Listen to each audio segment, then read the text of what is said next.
భద్రాద్రి కొత్తగూడెం జిల్లాలో దొంగలు బీభత్సం సృష్టించారు.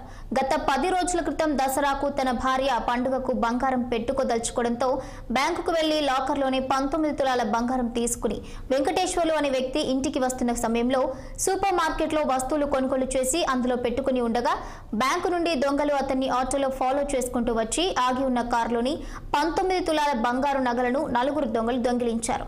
దీంతో చుంచుపల్లి పోలీస్ స్టేషన్లో బాధితుడు ఫిర్యాదు చేయగా రంగంలో దిగిన చుంచుపల్లి పోలీసులు టాస్క్ ఫోర్స్ పోలీసులు సీసీ కెమెరాల ఆధారంగా 4 దొంగలను అరెస్ట్ చేశారు. వారి వద్ద నుండి 5 తులాల బంగారం, 3 సెల్ ఫోన్లు, 28,000 నగదు స్వాధీనం చేసుకున్నారు. ఇంకా 14 తులాల బంగారం రికవరీ చేసే పనిలో పోలీసులున్నారు.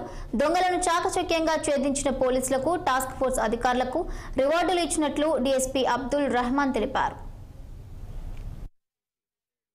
సైంటిఫిక్ ఆఫీసర్ బ్యాంకులోంచి అంటే లాకర్లో పెట్టిన బ్యాంకులోకి లాకర్లో పెట్టుకొని కారు ముందు సీట్లు వేసుకొని తీసుకుపోతున్నటువంటి 19 తులాల బంగారాన్ని తంబాల నితిన్ అని చెప్పేసి అనిసెట్టిపల్లి మాజీ దొంగ చాకచక్యంగా ఒక ఆటోలో వచ్చి అతను ఏదైతే retired employee RK super market పోయి సామాన్లు తీసుకుని వచ్చి డిక్కీ ఓపెన్ చేసి డిక్కీలో సామాన్లు వేసుకుంటుంటే ఆటో దిగి ఆటో ఆ ముందు డోర్ లో ఉన్నటువంటి బంగారం తీసుకొని పోయిండు. దాని మీద కంప్లైంట్ ఇచ్చారు, కేసు రిజిస్టర్ చేశారు.